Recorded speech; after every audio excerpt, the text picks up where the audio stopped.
And hello again, everybody, and welcome back to the Hilltop Pillbox here in Abbotsford, British Columbia, Canada. And this is going to be the instructional video that you would want. Getting into this game, I was the lead designer on this, but I had so much help from so many people, and you can see who all those people are when you go to purchase the game. It's got all listed there, but the map, of course, the design is beautiful here, and just gorgeous colors. Everything stands out just beautifully, and we couldn't be happier. Just a great map of such an important time in World War II. Now, before we get going too far, we are going to mention that these boxes here, for some unknown reason, it just boggles our mind. The reinforcements and victory hex boxes have shrunk, and the German activation point has shrunk. And the game round has also shrunk. Everything has shrunk for some reason. So we are going to get those back to full size so that the markers, which we will show you in a bit, will fit properly. So what you need to know about this game is that the Allies will be starting with a set number of pieces, and they go onto the board into these reinforcement boxes, and then each of the landing hexes here that have the logos of each of the attacking units and groups, they will also be populated with units to start the game. But you, and we'll be talking about this later, we'll be choosing your reinforcements from the pool, and we'll see them flow into the game. And that's up to you. You get to decide as the commander. We'll get into that later. There's also air power that goes in here, and naval bombardment, which is done in the abstract, but you can certainly throw a battleship on there. And you can see that each of the corps have their logo above and by the named beaches. So this is the map. As you can see, there are roads, rails, rivers, and hedgerows. Yes, the bocage. And they do play an important role in this game. So you've got to make sure that when you're traveling near them, you be very careful, because there could be Germans lurking about, ready to give you what for. The cities on the map are all done up in orange, and the cities are special to start out the game. They will be having units in them, and they'll also have some French resistance units in them. We will get to them in a little bit as well, but you can see there are orange cities throughout, and they impact the setup of the game. But the key part of this game will be the victory hexes. The victory hexes that are all over the board here. You can see them. They have a Balkan cross with a red circle around it. They really pop, so they're easy to see. And every one of those is a victory hex that the Allies are trying to gain. Now, there are 72 on the board, and if the Allies can get just about half of those, 35, that would be a minor victory, but you're really going for 40. You want to get and hold 40 by the end of turn 10, round 10, pardon me. And when you get to round 10, you check and count and see what you got. The Germans, of course, are trying to stop that. If you get 45 or more, that's a major victory, and that's just a real problem. The rivers and the flooded areas are part of some optional terrain rules if you want to use them as you enter a river hex. Can your units continue on? They may have to roll to see if they can get through. That is an optional rule. The roads allow for double movement. So if your unit can move 1, now it can move 2. If it can move 2, now it can move 4. The rail, they allow for movement as far as the rail goes before it has been damaged by bombing or it has Allied units there. Of course, the Allies are unable to use the extensive rail network here in Normandy and the Cotentin Peninsula. But as you can see, the rail, there are many ways to get to Rome, as it were. So the Allies do have to be quite careful about where they do want to bomb or attempt to block off, because the Germans may be able to go around. Also on the map is we have the airborne regiments, and you can see the line coming in, and it shows you where the airborne forces go. We'll be talking more about them. So here are the British, okay? And that's their British para, and the Canadian para goes right there with the white Pegasus. Over on this side, we have the 101st and 82nd. Here's the 101st, the 82nd, and they come in, and this is where they want to land. But you're going to find out they don't always land where they're supposed to land. So there's a really fun mechanic that makes every game different right from the very start. That's it for the map, folks. We will carry on. I guess I should let you know that the numbers for the map go across. Okay? They go from west to east, and the alpha go from north to south. So if you ever have to look in the rule book and you see, K something or other, you know that K is right about in the middle of the map. Okay, there we go, folks. That is the map. It's a beautiful thing, and we will get to the playing of the game. The entire game is centered around victory hexes. The Allies are trying to get a minimum of 35, and the Germans are trying to stop them from getting that many. If they keep them at 34 or less, the Germans have a victory. If the Allies have between 35 and 39, that's a minor victory. And 40 to 44 is just a victory. And 45 or better would be a major Allied victory. Throughout our playtesting, we've discovered that for the most part, the Allies achieved between 33 and 38 victory hexes. That's about what we typically get.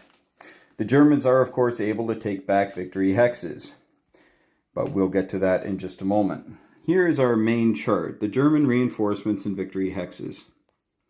As the game progresses and the Allies take more and more and more hexes, again, this marker is going to be for the right size once this gets printed properly, it's going to take up. So if the Allies get 10 victory hexes, then the German economy for that reinforcement phase for their turn will be 10 points. We will run down the points for you later, but that's how that works. And should a German player take back one, it'll go backwards. So now they're down to 9. But if that happens, if the German player is able to take back a victory hex, the German player will roll his die, well, that's not so good, and place it in here. That'll be a bonus point that they will add to whatever number they have on here for their economy to purchase new units for the following turn. If they take back another hex, they would roll a second die. A third hex would give them a third die, and so on. Tied into this directly are the German activation points. We have a neato German activation point marker.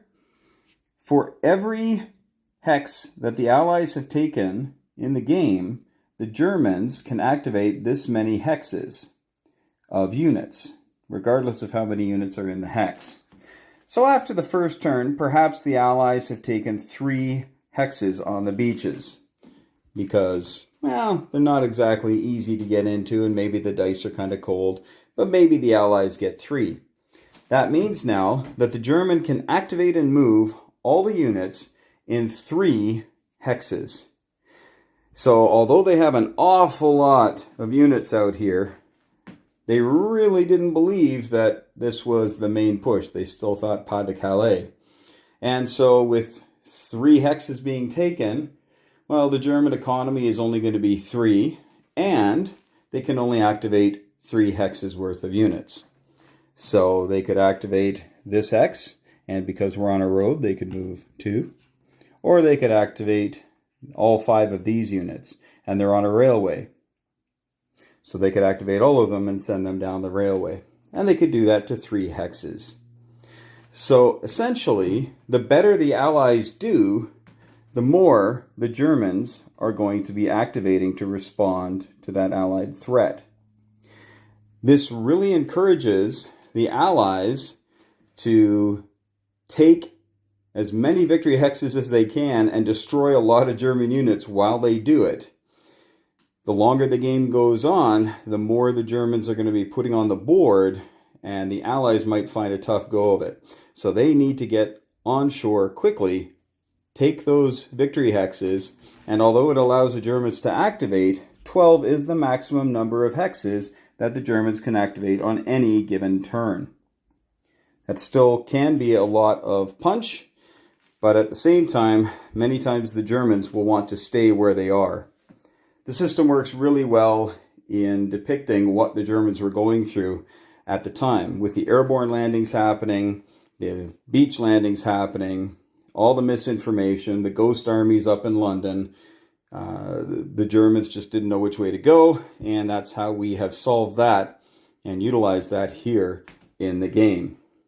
So that is how the German reinforcements and victory hexes chart, the German bonus, and the German activation points charts work. Pretty simple. And here is the map as it looks when it is almost completely set up. And when I say almost, it's because there are some units that don't have an actual starting spot that the Germans are allowed to place in different spots. And we'll get to them in just a moment. I just wanted to show you what a populated board looks like here.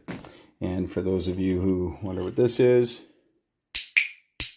that's that cricket that the Airborne used, the American Airborne used, so that they could identify each other in the dark. All right, so what we have here with a fully populated board is we're going to start with the Allies, and you can see that their reinforcement boxes are filled. This is it. This is all the Allies get. They can have unlimited infantry, mind you, but this is all they get. And the planes are a little messy here. I apologize for that. They're all going to start in the ready box, but they're not used until certain things trigger their use. But for right now, this is what everything should look like. Now, there are some unique units that I'll go into at a different part in the video, but you might see things and wonder what they are. So I have these little bulldozer units. You can see the British ones there, and the Canadians have them, and the Americans have them as well at the front of their boxes. Engineers are units that help you clear the way, build bridges, and help you get off the beaches.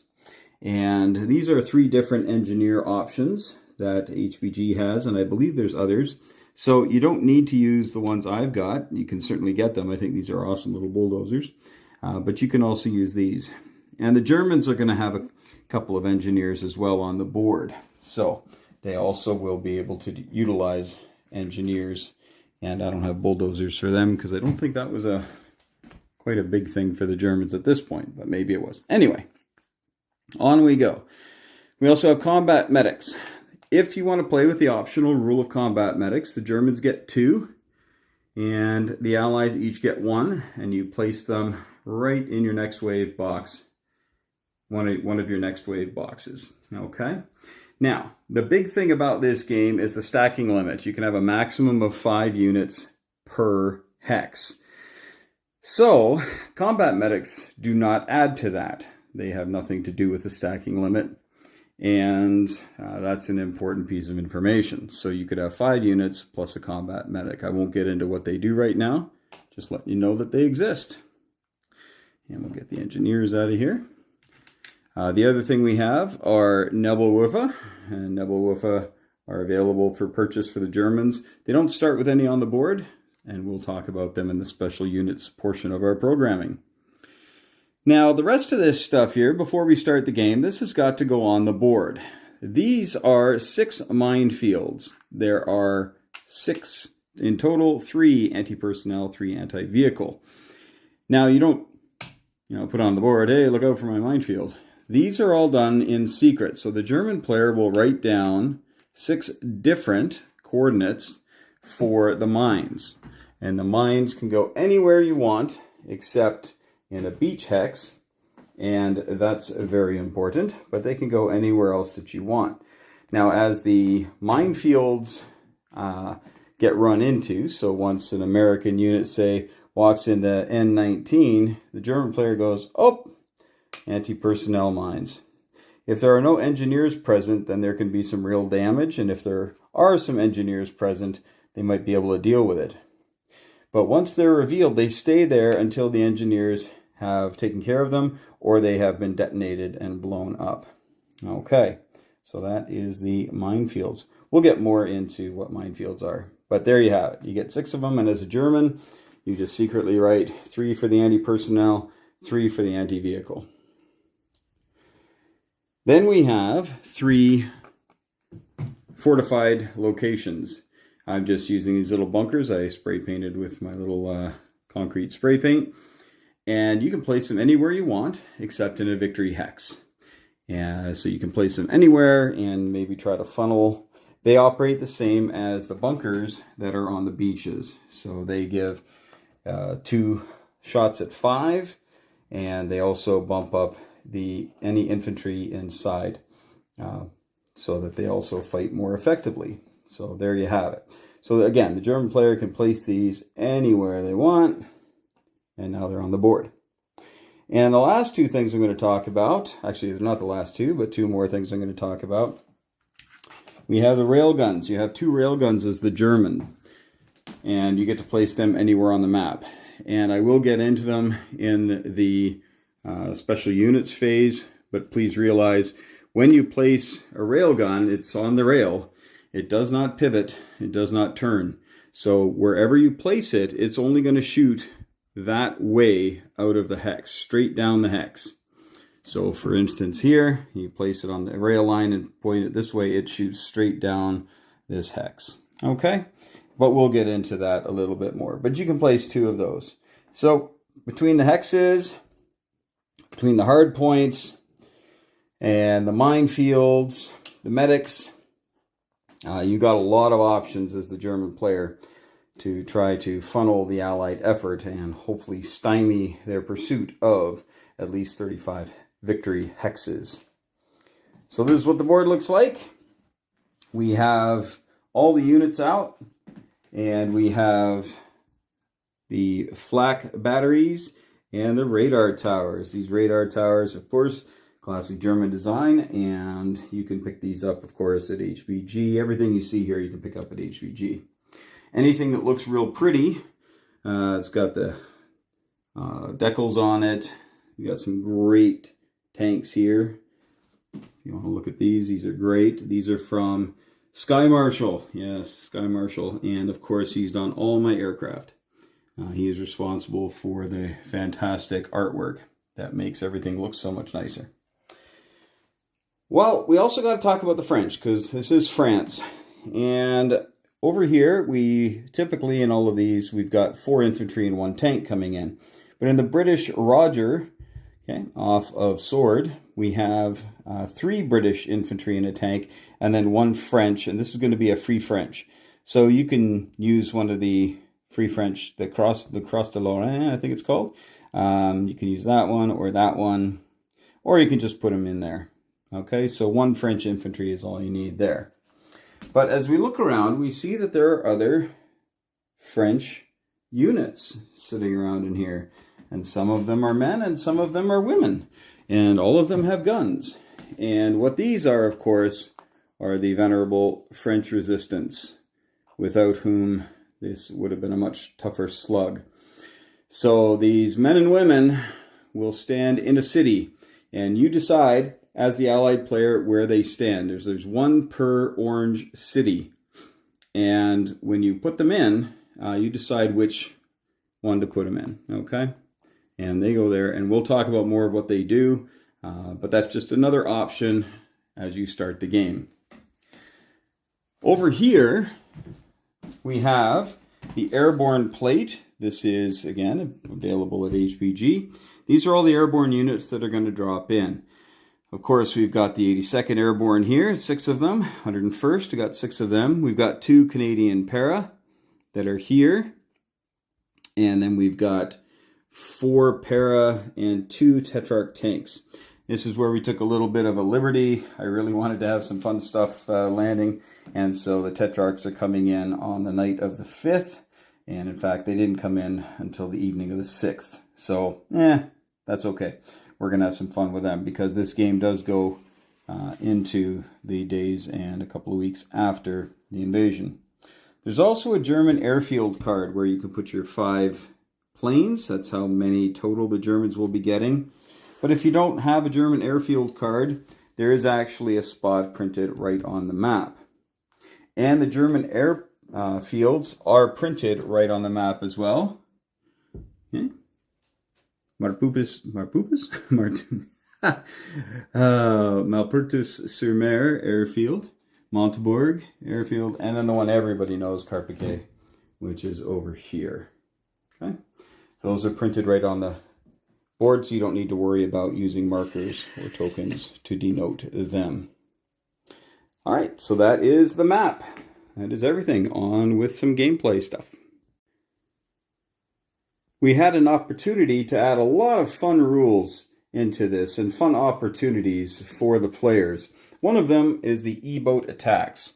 We see that we do have the 9th Flotilla here in Le Havre, and of course we have over here in Cherbourg the 5th Flotilla. Now they don't have any huge boats. They've got little E-boats that are going to come out here and try to annoy the flanks of the Allied landings. So Le Havre can take one shot at Sword. Cherbourg can take one shot at Utah. They just simply roll a die, a D12, and on a 1, they can remove a target unit from the next wave box. 2, 3, 4 will be the German player taking a target unit and moving it back into the reinforcements. And if it's a 5 to a 12, it's unsuccessful and the attack has failed. Just a fun little diversion. To start the game, the first shots that are actually fired are done by the airborne. And we will show you how that works now. The Americans come flying in, and we have the 82nd Airborne right here where the German player placed a fortification. And then we have where the 101st Airborne is to land. We're going to start with those two. We'll show you how that works. We have all 12 units, 6 for each, and we will show you where they go based on the airborne drop rules. Since we have 12 units, I'm going to be using 12 D6s to find out exactly where are these units going to land. I have 6 green ones, that is for the 82nd, and 6 pink ones, that is for the 101st. I'm going to roll them, and the only number I care about is the number 1. All other numbers can be ignored. So as you can see from this roll, we only have 1. The rest are all different numbers, lots of 2s for the 101st. In fact, I rolled 6 2s. That's a Yahtzee and then some. Knowing that we rolled an actual 1 with one of the 82nd, he is fortunate or possibly unfortunate enough to land right where he was supposed to. So we're going to grab one airborne and place him right on that fortification. Now we have the other 11 units that we need to roll for to find out where they go.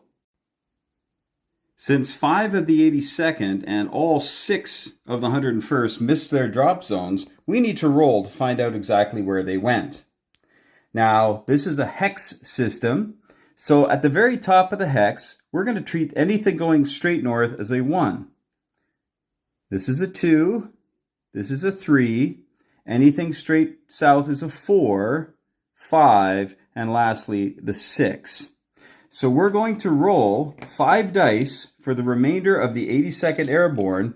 We're going to use I-10 as a central hub for the airborne drop.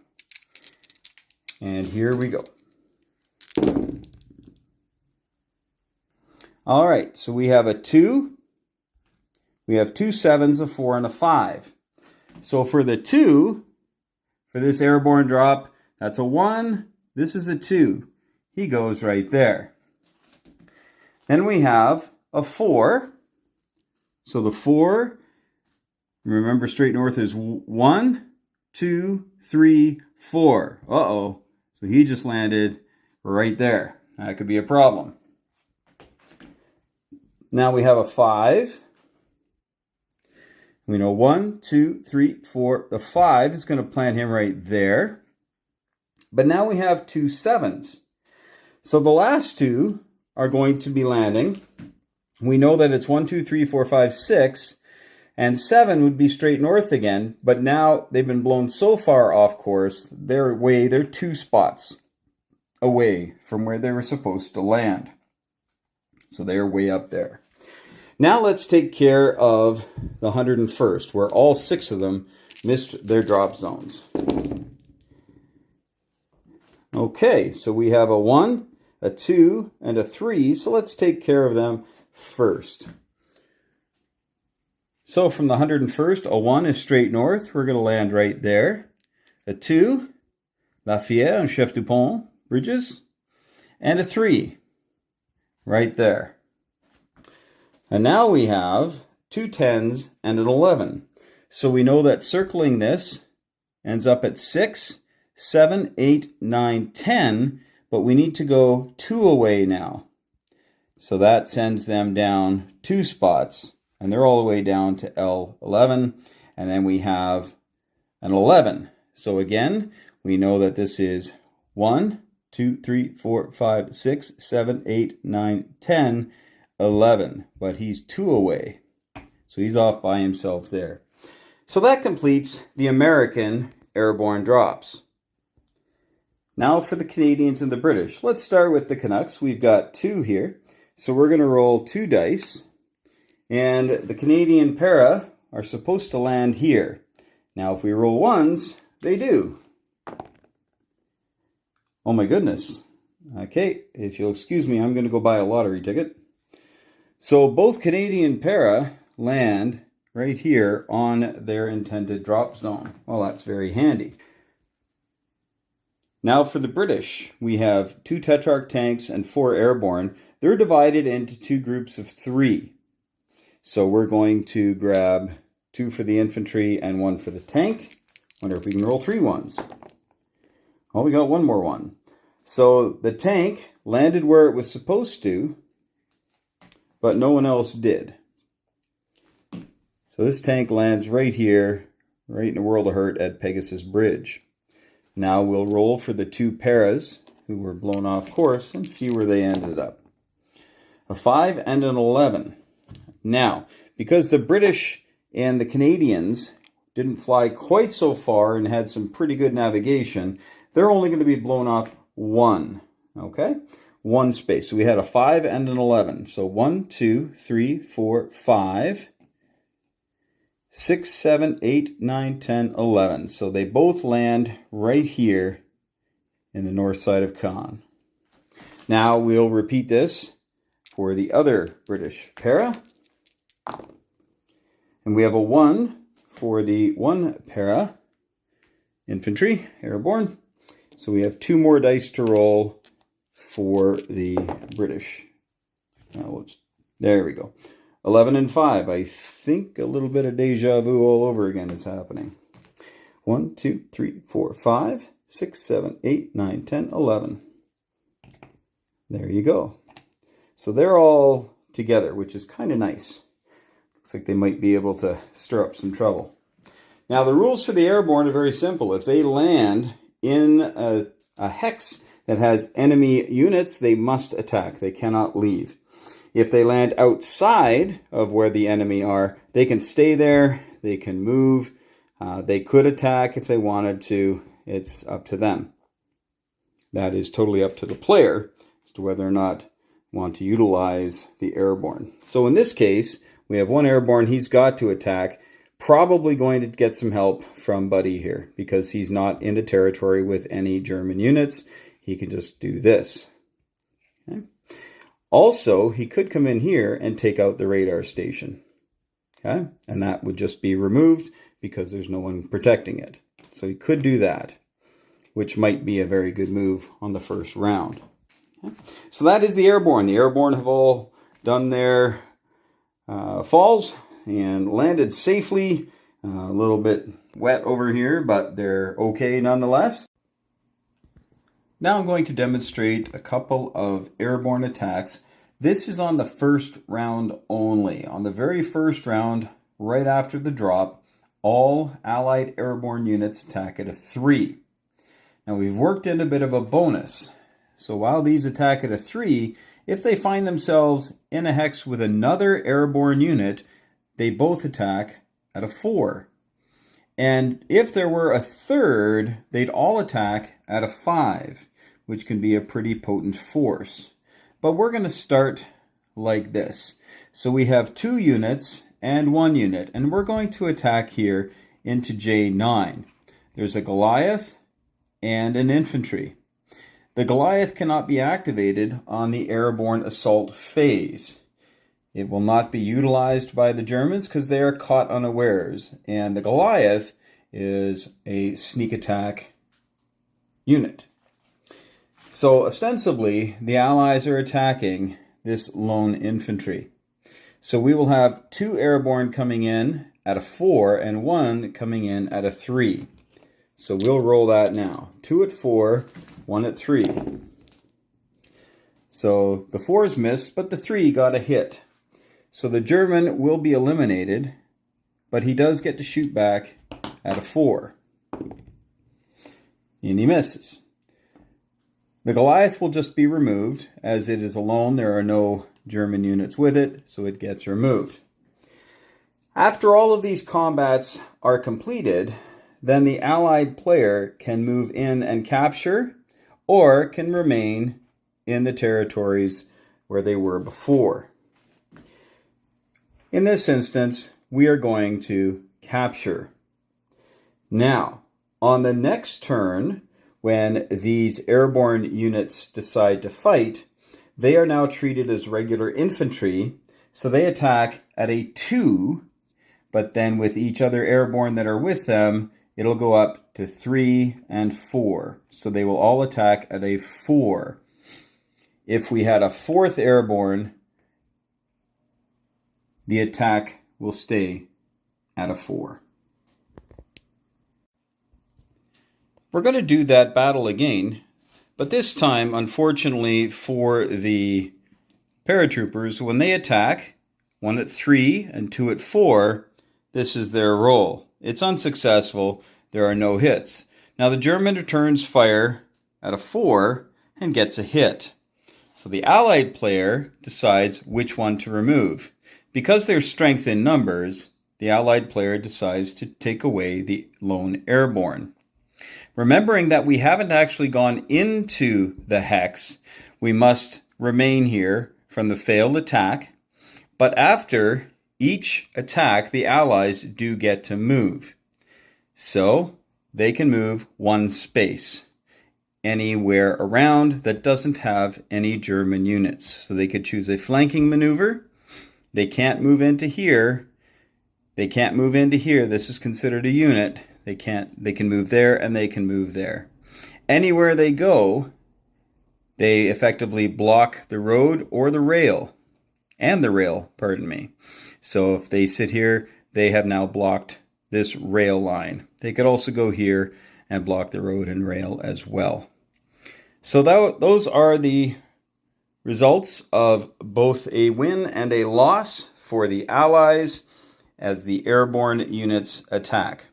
Remember, on the first round, they're a 3 on attack, which means that 3 of them together would be 3, 4, all 5, or all 3 would attack at a 5. But later on, they attack as normal infantry as a 2. So that's a 2, 2 at 3, and then 3 at 4 is the maximum they would attack at. We've reset this battle, and we are going to have the Allies go ahead and roll. And they got 2 hits. So this German unit will be removed, but of course it gets to return fire. And gets a 4, which is 1 hit. So the Allies will remove 1 airborne. The German player removes the German infantry. Now the Allies have an option of going in and taking this territory. This is Bric-Quebec, and Bric-Quebec is an actual victory hex. The Allies decide, yeah, we're going to do that. So you would place the roundel of the nation that takes the hex, and then you would make a couple of adjustments. Since this is the airborne phase, it's likely the first hex taken, and the German activation points will go up 1. If the Allies take no more, that means that the Germans can only move 1 hex worth of material in their first turn, and their economy will be 1. And that is the airborne assault phase. So what happens when you go into a facility that doesn't have any infantry in it? We'll talk about this fortification first. The fortification still has an inherent first strike of 2 dice at 5. So if this airborne decided to charge in, still get 2 dice at 5. There's a 5 and a 9, so that would eliminate the airborne. But let's say the 2 dice missed. So what happens is the airborne, as it walks in, essentially, as it's attacking, the first strike is done, and now the airborne will simply take that territory, and the fortification is removed. Here's a similar situation where we have 3 airborne saying they're going to come into here. Now this is during the later game. This is not on the first round. So they're at a 2, 3, 4. So we have 3 guys attacking at a 4 against the fortification. Unfortunately, the fortification does get 2 at 5 to start. So there's 1 hit. Well, that's actually a first strike, so that's going to knock these guys down to a 3. But they roll, and they get a hit. A 2 and a 10. That's a hit. That's going to take care of that German infantry, but the German infantry does get a roll back, and he rolls a 4. Since he's at a 4 on defense, but plus 2 because of the fortification, that's a 6. Obviously, that 4 is a hit. That will eliminate one of the airborne, but the German was taken off before. Now the airborne, during the movement phase, could move in and eliminate the fortification. However, the airborne does not have to move in and can move in a different direction that doesn't have any German units in it. Then the next turn, if the Americans try to take this again, even though there's nobody in it, we revert back to the 2 dice at 5. And in this case, the 2 dice at 5 miss. The airborne can now just walk in to where the fortification was. All right, for the offshore support phase, each closed beach, which is what these are, they're all closed at the start of the game because none of the victory hexes on the beaches have been taken. The battleships are going to fire onto the shore, but before they do that, we have 3 German coastal guns that get to fire before anything else happens. So we have one here in Port-en-Besson, and Pointe-du-Hoc, and Saint-Marcouf. Okay? So they get to fire. Now what they do is they roll 1 die, and they will target the next wave boxes of the Allies. Now I haven't set them all up here, so we will use this one for Port-en-Besson, but all of these in the game will fire at the closest beach. So this gun will only ever shoot here. And Pointe-du-Hoc, if it survives the Ranger attack on the second round, if it's still alive in the second round, will fire towards Omaha Beach, and Saint-Marcouf, of course, will fire at Utah. So we will start with, well, we'll just roll here for Port-en-Besson. They roll, it's a 12. That's a definite miss. All right, now let's say they did get a 1 to 4. They can choose, the Allies can choose anything out of here that they want to lose. Now, the real trick is that if they only had 1 infantry in here, they can't choose the infantry because there is a rule that there must be at least 1 infantry in each of the next wave boxes. and at least 2 infantry in the follow-up, so you can spread them out into these boxes. So if there were only 1 infantry, then now the Allies are going to have to lose an artillery or something else that they don't have an endless supply of. So that's just a hot tip for the Allies. Please put 2 infantry into each of these boxes to start the game as the guns are still firing. Now, after the guns are done firing, the battleships may choose to shoot back. And I will also say they can target, the guns here can target the battleship, the offshore support. So let's say the guy in San Marcouf wants to fire at the Omaha or the Nevada. Oh, that's a 2. And what that is going to do is, on this next immediate phase, instead of having 2 shots, Utah Beach will only have 1. This gun has put their main batteries out of action for 1 turn. So they can target the next wave boxes or the offshore support phase. For the offshore support phase, very simply, you roll as many dice as you have active battleships ready to support, and you will target up to 3 spaces in, 3 hexes in from that beach. This would be 1, 2, 3.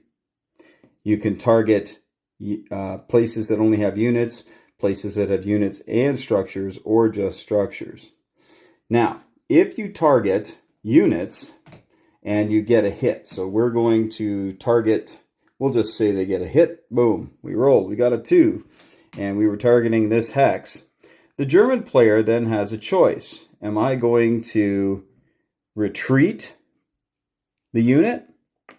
Or they could have the unit stay there, but now the unit takes a point of damage. And you just do like that, and it stays right there. If the unit retreats, it doesn't take any damage, but of course it won't be there to defend on round 1 when the Allies come in. If the battleships, we have the Royal Oak and the Malaya here, they can target within 3. They have the coastal guns here, so they could shoot at the coastal gun. If they get a hit, 1 to a 4, that will actually just eliminate any of these fortifications and structures. So that is an option. You don't have to target units. Targeting units really softens up the beach zones, though, as German players tend to back up their guys. But it's up to them what they want to do, of course. That's the great thing about the game, is every choice is really in the hands of the players. So, first of all, in the offshore support phase, the guns fire, and then the battleships fire back. Now remember, you get 2 dice for each beach on the first round. As soon as 1 beach is opened and the Allies have come in, now you're down to 1. And once all the beaches are open, 2, 4, 6, 8, and these 3, 11, once they're all opened, the Allies get a total of 3 shots up to 5 hexes inland, but a total of 3.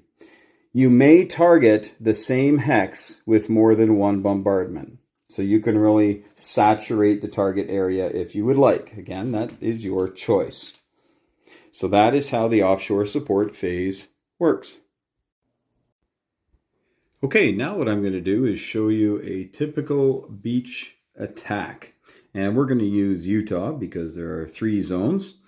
And each beach landing hex, so H15 and I16 and J16, must all attack straight forward. All right, you cannot swing off to a different zone. Okay, so you got to go straight forward. Once you've gone straight forward, so if the Americans come in here to Poupeville, and they come in, we'll say they got a little bit of losses here. So they come in here to Poupeville. Now on the next attack, they could turn and lend a hand with the bunker situation. All right, but you cannot have units attacking in different directions. So most of these beaches, or all the beaches, have at least 1 hex that has a bunker. So you need to force your way up the side, and then you can cut across and go for the flank. So in this case, you have the Americans coming in, and we're just going to attack here with this. So we've got a tank and 4 infantry attacking the bunker and 2 infantry. So if we look here, infantry, as with most of these games, is a 2, and the tank is a 6. Unfortunately, because we're attacking a beach hex, we're going to have -1 to each of those, because climbing out of the water, up a beach, you're exposed. You're not exactly sure where all the fire is coming from sometimes. So you're just not quite as effective as when you've been able to make a battle plan. So all of the allies are down 1. Now what does the bunker do? Well, fortification gives 2 dice, and these are first strikes. So they happen before the battle begins, and the casualties are removed. So we have 2 dice, first strike for the fortification at a 5, and then any infantry in a fortification will move up to a 6. So we're going to have 2 at 5 by the Germans to start this battle. So we'll just roll this out here. Okay, so no hits there.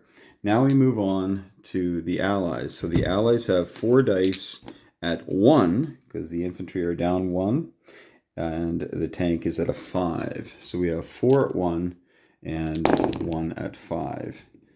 Okay, well, look at that. We ended up getting 2 hits. This is cocked, so we'll roll it again.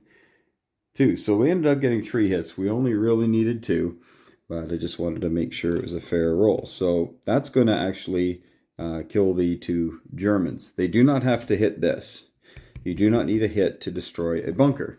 So now the Germans get to fire back. They have 2 dice at 6, and they get 1 hit. So typically the American player would lose the infantry, and the Germans would be removed. Okay. And then when it is the Americans' turn to move, they would move forward this way. And then these Americans would move forward this way. And then you would place your American roundels wherever the Americans had a successful attack. And you would adjust the chart accordingly. So that is how a beach attack works. Now we'll demonstrate what happens when you take or don't take territory from the beach landing zones and into the victory hexes. We're going to say that the British were successful. They were able to take Hermanville. But we'll say that their attack on Ouistreham, where they utilized 2 commandos and everybody in here, failed horribly. And we'll say that the Germans actually got 3 hits on them. So we're going to move those units out. Now, because Hermanville was successfully attacked, that will add another victory hex, which means that we will move the German reinforcements and victory hex box up 1, and the German activation points goes up 1. So now they're at 3. Now the Allies move after they attack. These Allies are going to come onto the beach, and there are 5 units. So that completes the 5 stacking limit. Over in this hex, we have 1 Free French soldier and a British tank. That's all we have there, and they can't move in because that's 5, and you cannot move across to another landing zone. But then it's time to activate the next wave boxes and bring everybody to shore. Peter, L30, is wide open, so all 5 units can come in. That's easy. But for Roger, there's 2 units stuck, so we can only bring 3 units into this beach landing zone. Now we do have an infantry, so we're going to bring in some heavier hitters with the artillery. 2 artillery and a mech. That brings us up to 5. Now, unfortunately, artillery doesn't fire from a beach landing zone, but we need to get them ashore as quickly as possible. We're also going to bring in a medic. Now remember, medics do not count towards the 5 unit per hex limit. So now we have 1 tank, 1 mech, 2 artillery, a French soldier, and a combat medic in the Roger Beach Landing Zone space. Now we have our follow-up box, and our follow-up box has all of these units in it, and we have 10 units because you need to put those in according to the rules. Unfortunately, we still have 2 infantry in Roger's next wave box, so we can't put everybody into the next wave. We'll load up what we can, but we can only put 5 units per total into each of the next wave boxes. That means that we have 2 units left behind in the follow-up box. If you do not get ashore quickly, this can become a real problem for you. Please keep in mind, you can only add reinforcements from the next wave to the beaches until turn 7. So you'll want to get your equipment on shore by then. The first aircraft that will see action in the game will be the strategic bombers. Each beach has 1 bomber. We're going to use the bomber from Sword. They can go anywhere on the map. There is no restriction at all.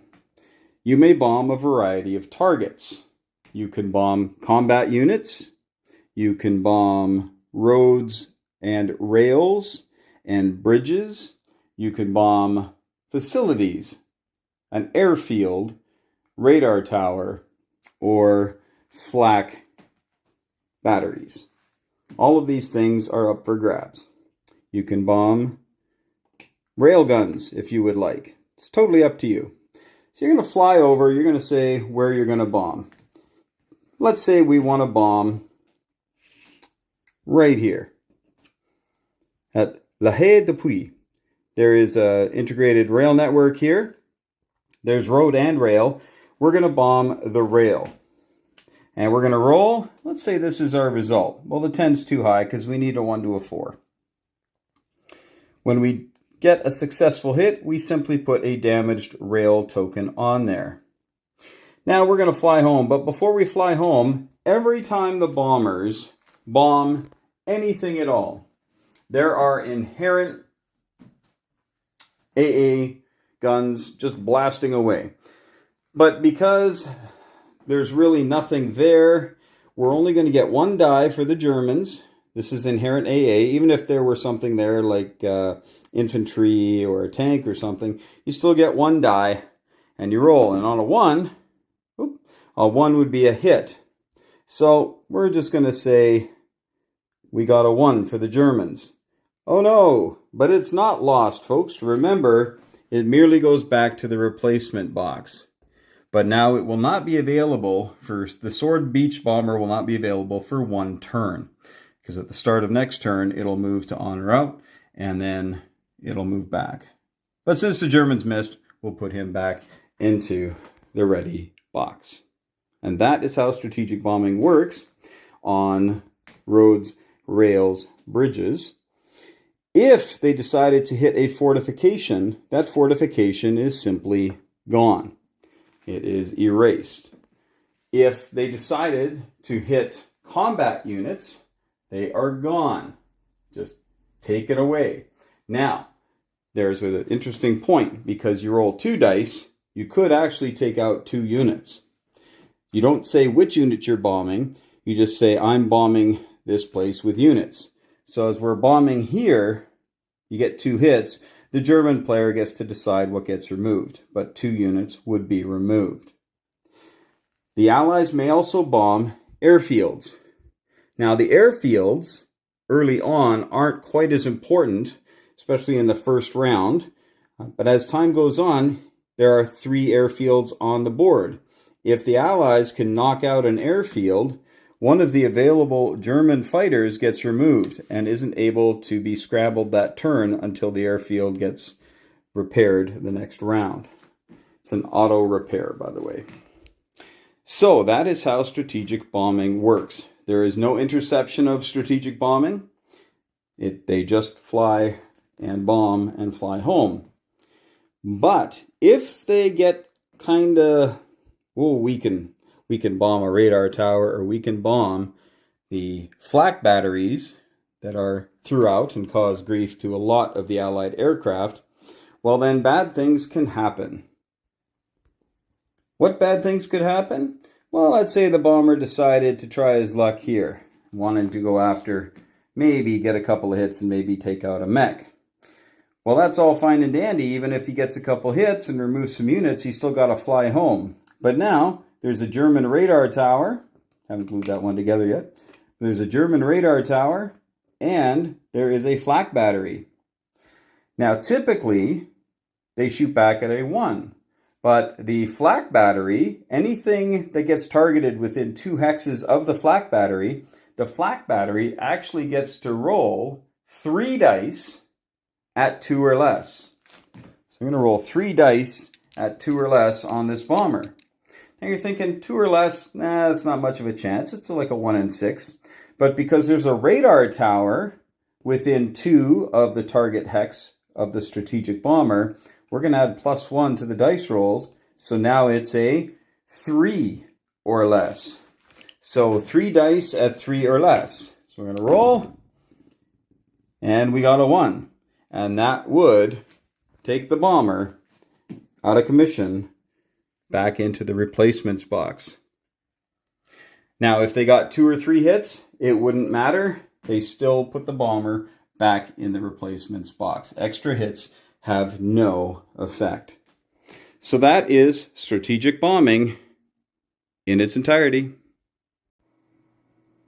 Now on to the close air support phase. This is where the Allies will muster their air power and try to cause as much damage and destruction as they can, while the German Air Force, which is down to a shadow of its former self, will try to respond. Now, how many planes can you have? Well, for each beach that remains closed, such as Omaha, you don't get any planes at all. You still get your bomber, but we've already done the strategic bombing phase. For every beach that has at least 1 hex open, you will get 1 fighter and 2 tacticals ready to go right in this phase for the close air support. If you're fortunate, like they are on Gold, and you have both open, well, then you get all your planes, which is 2 fighters and 4 tacticals. Utah just needs 2 beaches to have all 4 tacticals and 2 fighters. So what can you do with your air power? Well, we're going to play with the Americans on Utah Beach. So we get to use 2 tacticals and 1 fighter. Note the invasion stripes on the fighter.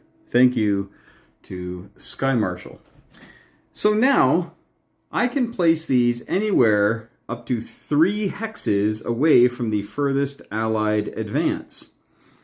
That means if we count in 1, 2, 3, 1, 2, 3, 1, 2, 3, 1, 2, 3.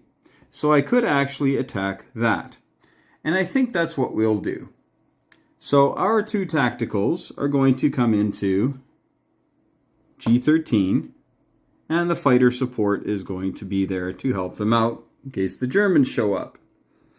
Now, how many fighters can the Germans place in the game? The maximum amount they can have is 5 for the entire board. And the Allies, if they have all of their planes healthy, will have 30 planes. So you can see that the Germans really are in a bit of a pickle. But in this case, we will say that the Germans, they have access to 1, 2, 3, 4 fighters. But again, all of these other planes, or a bunch of them, would be active over here. But we'll say that 1 German fighter will come from the airfield and will try to intercept and cause some destruction. Now let's see what happens when these air forces meet. The very first thing that happens is that you check to see if there are any Allied fighters in the area. There is. If there were no Allied fighters, we would skip the dogfight phase. but because there is one, we will have a dogfight. And it's very simply shooting at a 3 or less for both. We'll say the blue die is the American. So the American is successful and shoots down the German fighter. Now the German fighter is not removed from the game. The German fighter merely goes back to the airfield card, and we'll see him again next turn. But let's say that we had said that the blue die was the Germans. So the Germans got the hit. Well, that would take this American fighter and put him back into the replacements box. He was shot down, so we're not going to see him for 2 rounds. Now the German fighter can carry on and now take a shot at those 2 planes. It can take 1 shot at those 2 planes. Very simply, you roll a die and you want to get a 3 or less. That did not happen. Had it happened, then one of the tacticals would go back to the replacement. But we'll say that they both survived. All right, now the tactical bombers are going to take a shot at the coastal gun. That's the target that they came in to shoot. So they get to use 2 dice. Now, because it's an installation, any hit from a 1 to a 5 will destroy the target. They weren't listening, but we'll say they got a 5. That will take care of the coastal gun. It is removed. And then the tacticals will fly back to the ready box. But let's switch it up a little bit. Let's say that this whole thing took place right here in Saint-Marie-Église.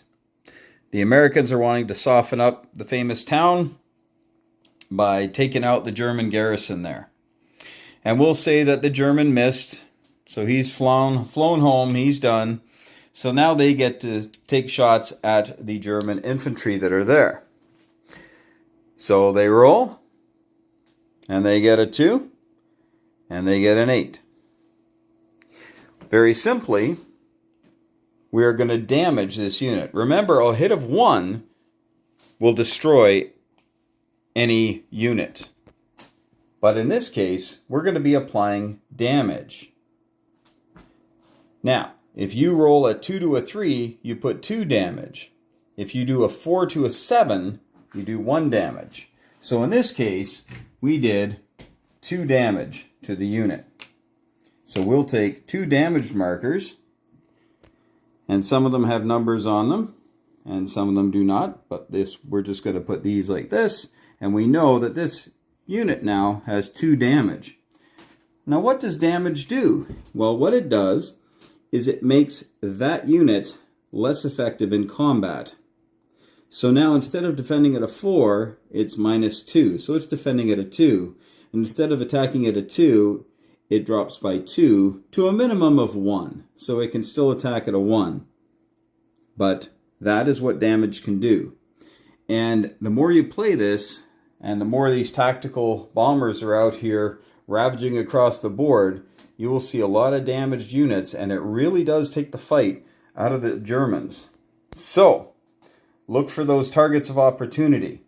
Early on, they're not as many as they will be later when the German economy gets rolling and they can start bringing in more and more and more tanks.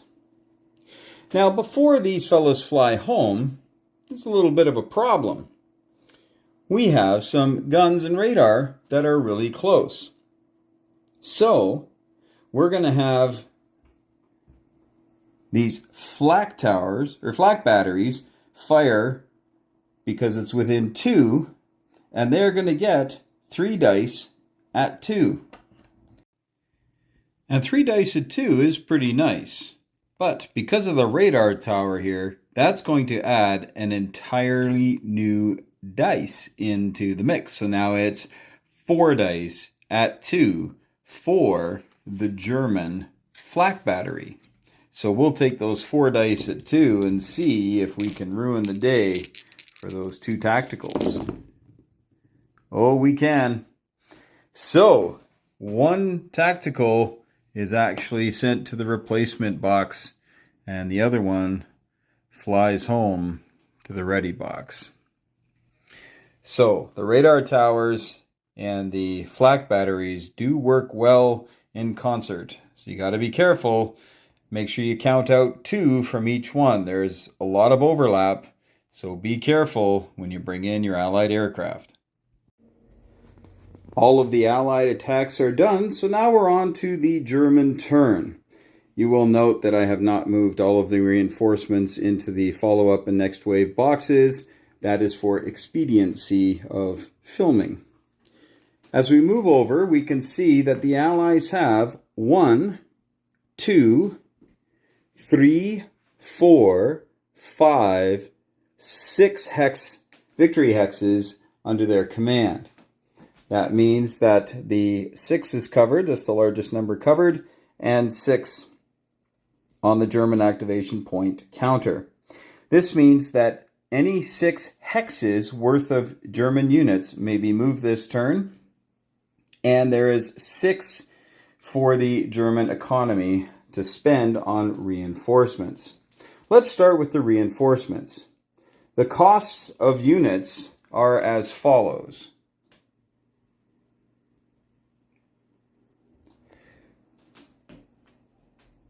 The first 5 units of infantry will cost the Germans 1 point per infantry. So the German player with the first 5 can buy 5 infantry. And the German player is a little concerned at the Canadian and British push over by Caen. So he's going to place these on an edge that has a rail line, so he can ride the rail all the way into Caen. Please remember, you can only place in borders that have an alphanumeric designation. You cannot place in the gray, even though there is a town in this one, and there are rail lines in some of the other ones. You can only place in a green hex that has an alphanumeric designation. So we're going to put those 5 infantry there. We still have 1 point left to spend for reinforcements. Unfortunately, there is nothing that you can purchase for 1 point, so that point is simply lost. Now, the Germans move, then attack. Of course, that's opposite of the Allies, who attack, then move. So the Germans are going to try to get some units up here on the Cotentin Peninsula to help out. Well, they're going to ride the rails. And again, they can activate up to 6 hexes worth of units. So we could grab all 5 of these units and ride the rails. Unfortunately, there's a block right there. Can't go any further. And that's unfortunate for the Germans. But they could go up to that block there and then attack into the adjacent territory against the 2 airborne. So that's 1. And you keep track this way. Now we're down to 5. Now we want to move our combat engineer up here to take care of this damaged rail line. But unfortunately, the French resistance is in the house. And because that French resistance is right here on this rail line that the Germans are wanting to use for all 5, the French resistance are going to have a say in that. Simply take a D12 and roll 1 die for each unit as it's attempting to go through the hex containing the French resistance unit. Even if they just try to leave going this way, they still have to roll. So the combat engineer is going to try to get up to M17 to repair the damaged rail. Now that one is going to make it. The artillery is going to try to get up there. Unfortunately, they rolled a 3. That means that the unit is stalled. So a 2 or a 3 means that the unit cannot proceed. So the French resistance took the air out of the tires or something. And now we have 2 infantry. You can roll these both at the same time because they're both infantry. a 6 and a 5. So nothing happens. Both infantry are able to make it.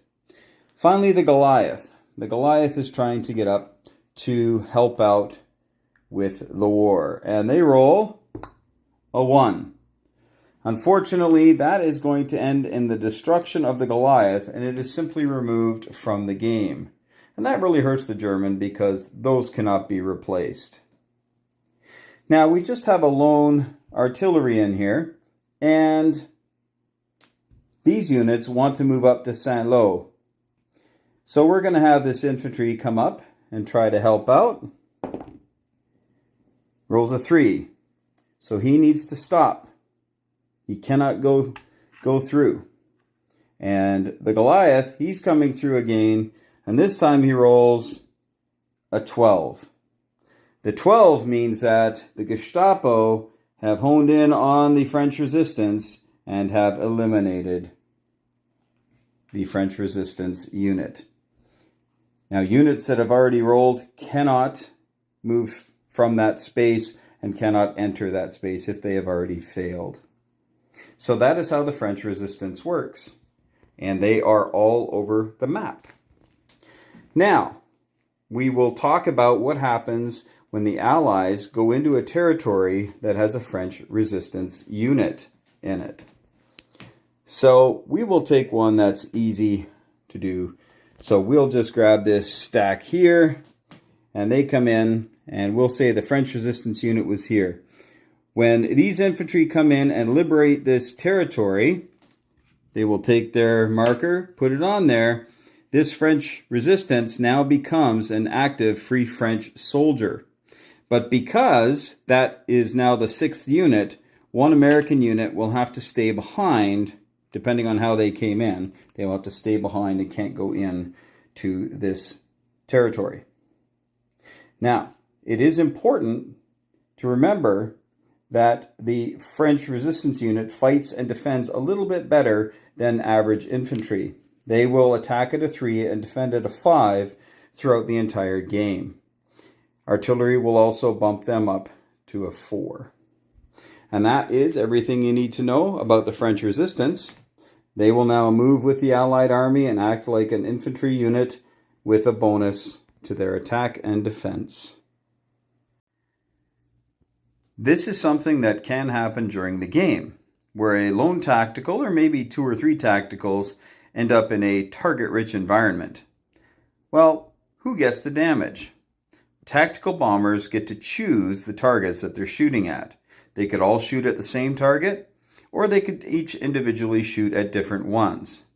In this instance, this lone Canadian tactical is targeting one of the SS tanks. If he rolls a 3, that's enough to put 2 damage on the tank. You would grab your 2 damage markers and place them under the tank. And everybody knows the tank is now -2 to his attack and -2 to its defense. If, however, the tactical had rolled a 4, 5, 6, or 7, now it's only 1. So the tank is only -1 to its defense and attack stats. On the off chance, or the 1 in 12 chance, that the tactical was fortunate enough to roll a 1, the tank is simply removed from play, out of the game. And the Germans will have to build another one. That's how tactical bombers work. So the Canadian tactical bomber came back and brought a friend. This time, when they go to attack, they must both declare who they are attacking before any dice are rolled. This tactical says he's going after this tank, and this tactical says he's going after this tank. Then you can roll the dice. Because they're both going after identical targets, you can roll the dice at the same time. We have a 10, which is a clean miss. But we also have a 3, and a 3 puts 2 damage on one of the tanks. So we can fly the tacticals home, and the 2 damage will go under a tank, decreasing its attack and defense values by 2. Phase 10 of each round is the Allied mechanized movement turn. That means that any mechanized unit, such as a tank, or an engineer, or a mech that is towing an artillery, may move one space and one space only. This is not a combat move or a non-combat move. It is simply a bonus move of one that helps the Allies get their mechanical units into position for further attacks. In this instance, this tank and this engineer could move into the radar station in P25. This mech with the artillery has nothing really worth taking, but if they are trying to get down to Caumont, they might want to move one extra space just to ensure that they can make it. In this instance, by moving into an unoccupied radar tower, the radar tower is removed. That's one way to do it with your Allied mechanized movement phase. And now a simple demonstration on how mines work. So the British are going to move into Balleroy. Because they're on a road, that doubles their movement. So the infantry can now move 2. So they decide to move 2, 1, and 2 into Balleroy. The tank says, well, I'm going to move 4, but I'm going to go into Balleroy and stay there.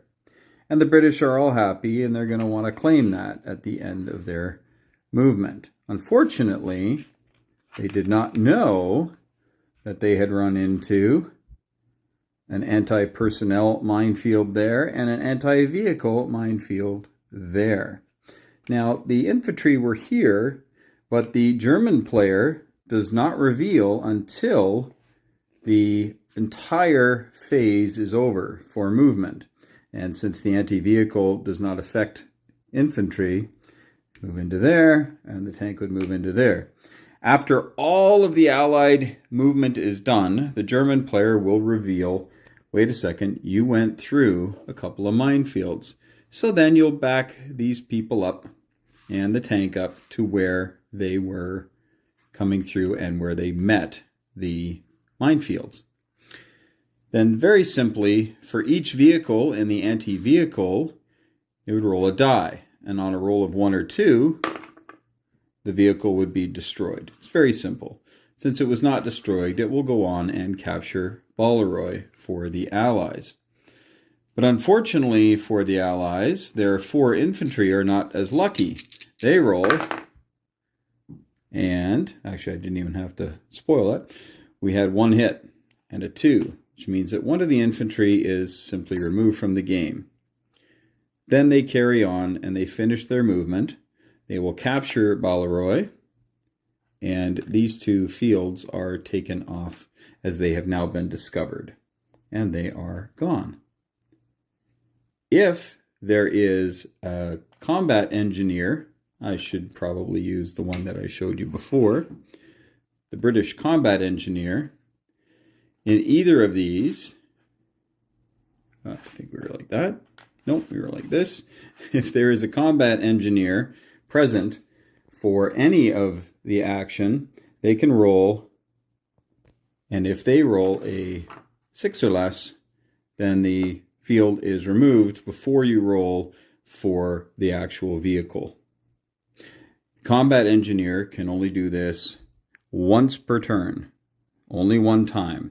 So then the anti-personnel would still have its effect on the infantry. And that is how minefields and engineers work. The railway gun. How does it work? Well, it's very simply this. It fires down one hex edge.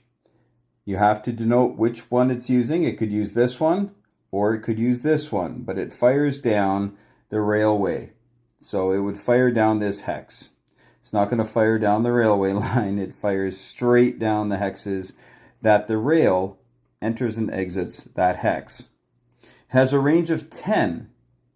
And as you roll a die, if you roll anywhere from a 2 to a 4, then the allied player will remove a unit from the hex. So perhaps from here we can fire all the way to here, and you're saying, oh, I want to take care of that tank.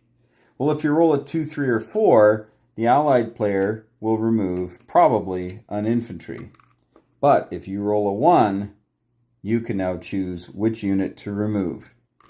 And that is how railway guns work. Engineers are really handy units. They are able to repair railroad bridges that have been damaged, and they can also build bridges for units to cross rivers if you are playing with the optional rule. In this case, we see that the combat engineer has come up to M17 and the damaged rail has stopped any further movement by units.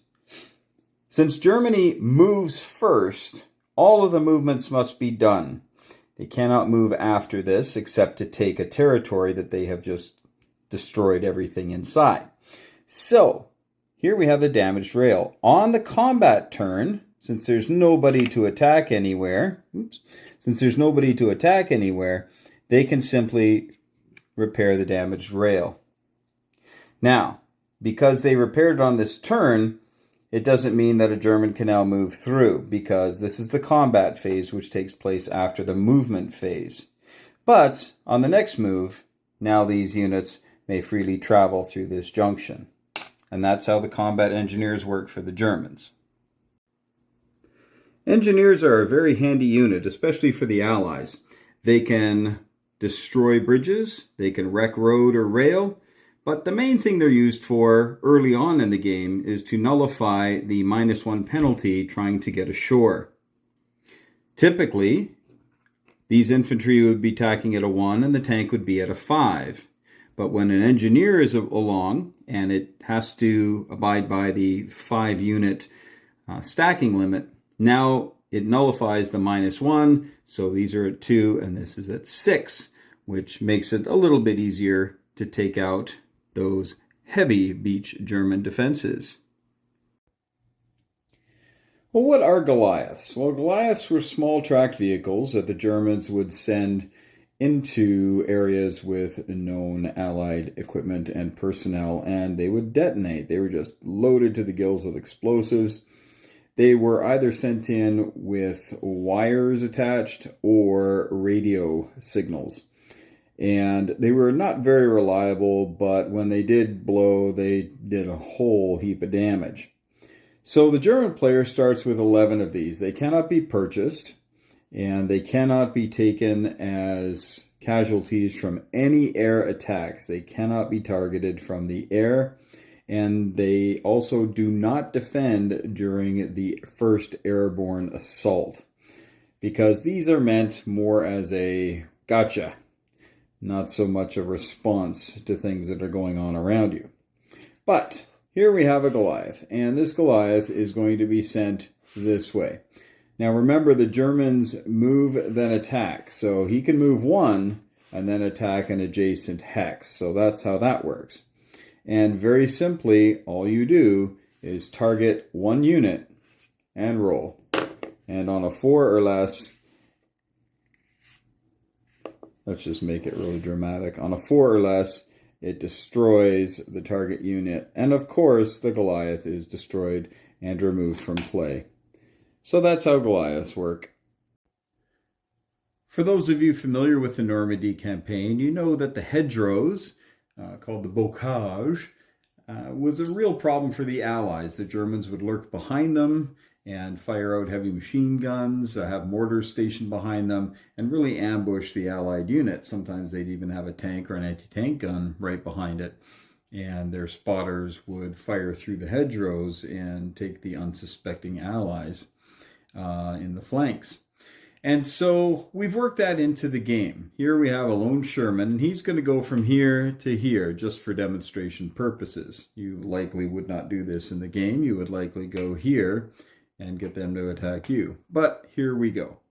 As he moves in front of this bocage, this hedgerow, these 2 units are in here. Now they're going to be able to shoot because we call it opportunity fire.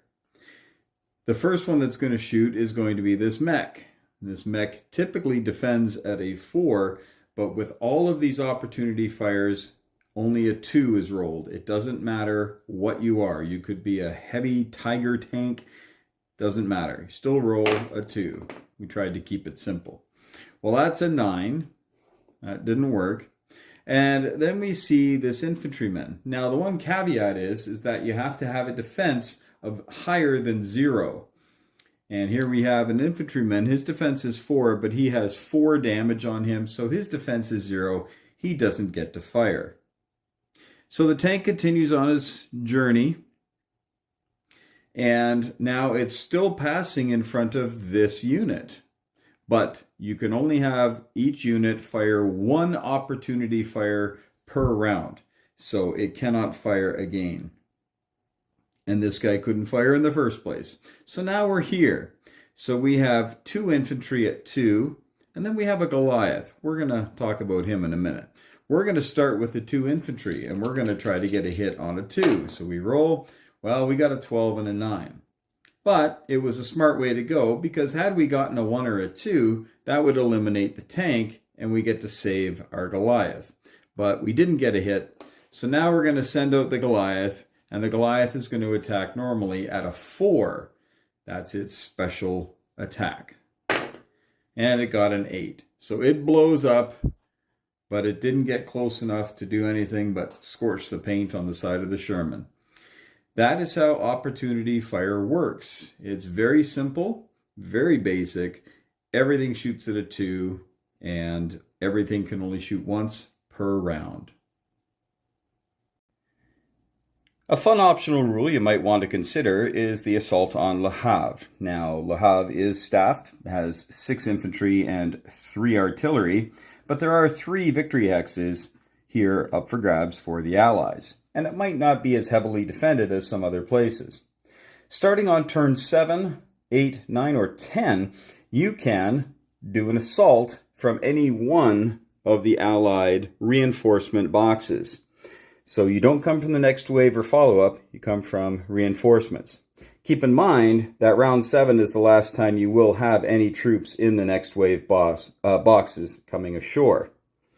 So on that turn 7, as they're coming ashore, you may also designate any one Allied to send up to 5 units into one of the 3 centers for Le Havre. If you are successful, and these are pushed out, then of course that's a victory hex, and you would go up 1 point. If it's unsuccessful, any surviving units would move into an adjacent territory that is unoccupied. Now, if the German player decides to be a little funny about all this and do that, then if you fail your attack, you would simply send their survivors back into the reinforcement box. Now, Le Havre is a bit isolated, and I do not like wasted territories on maps. So, what we have done is we have this rail line, and this rail line heads off the eastern side of the map. And it says to Q42 or R42. So if you choose, as the German player, if you feel like Le Havre is not under any sort of pressure, you can use one of your movement points to move those units all the way down to Q42 or R42. The choice is yours. And then, from there, they can get right into the battle. The other option is that you can move units from this territory here all the way to F42. So you can bring them up here in case the Allies do a Le Havre landing and you want to get over there and maybe bulk up the defenses. So while Le Havre does not figure into the regular rules, it is an optional rule, which I highly recommend keeping open because it keeps this part of the map alive throughout the entire game. Have fun with the optional rules. There's a few of them. This is a fun optional rule that you can use. So I will leave it here and you can take a look. You can pause the video and read over. But ostensibly, you get to get some extra units for the Germans. It's a bit of a gamble though. After you spent your 5 points on your 5 infantry, you can spend 5 more to try to get, well, in the first round, to get Hitler to wake up. And after that, you might be able to get some units for cheaper than they are normally. but it's a gamble. Have fun.